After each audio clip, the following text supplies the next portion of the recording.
80 शब्द प्रति minute. Dictation start होगी 3 सेकंड बाद।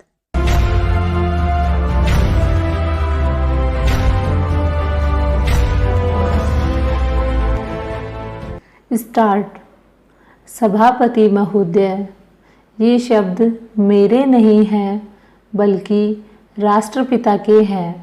जो लोग आज सरकार में बैठे हुए हैं, क्या वे अपने दिल में सोचेंगे कि यह देशद्रोह शब्द बालकों को अंग्रेजी पढ़ाने के लिए राष्ट्रपिता का कहा हुआ है।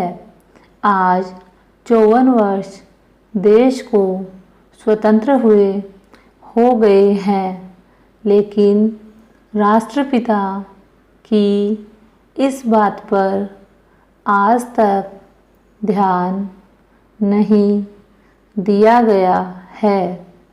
अंग्रेजी भाषा को पढ़ाना क्यों बंद नहीं किया गया और उसको दैनिक कार्यों में क्यों प्रयोग में लाया जाता है। मैं इस बात को कई बार इस सदन में कह चुका हूँ और मैंने इस विधान परिषद की नियमावली में 1 वर्ष पहले एक संशोधन भी रखा था, लेकिन मेरा दुर्भाग्य है कि वह संशोधन वर्ष भर से इस सदन में प्रस्तुत नहीं हो सका।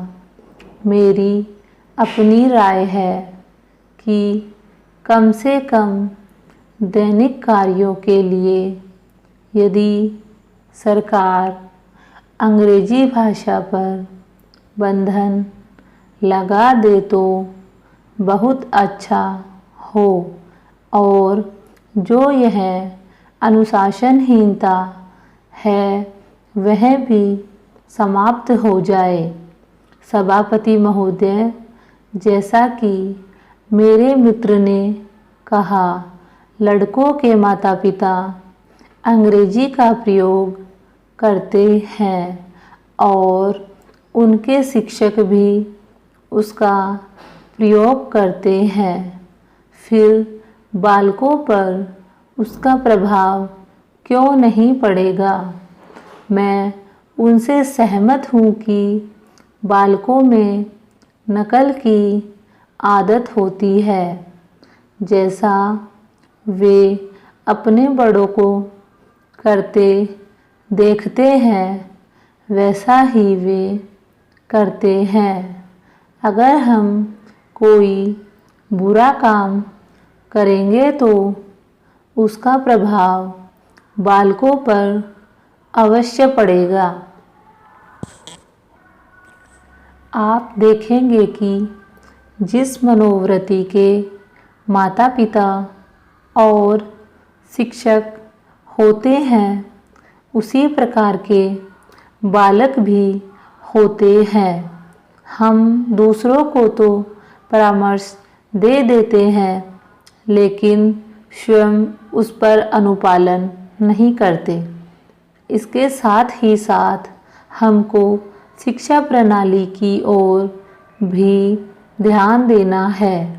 शिक्षा के जिन तरीकों को आजकल अपनाया जा रहा है वे वास्तव में लाभकारी नहीं है। सरकार की ओर से इस प्रकार का आदेश होना चाहिए कि 14 वर्ष तक बालकों को अपनी मातृभाषा में ही शिक्षा दी जाएगी और दैनिक कार्यों में भी अंग्रेजी का प्रयोग नहीं होगा। इस प्रस्ताव में अनेक महत्वपूर्ण बातों की ओर ध्यान दिलाया गया है। मैं समझता हूँ कि जब माननीय मंत्री जी इसका उत्तर देंगे तो कह देंगे कि हम बहुत सी बातों पर कार्यान्वयन कर रहे हैं, लेकिन मैं समझता हूँ कि उन पर कोई कार्यान्वयन नहीं हो रहा है। स्टॉप।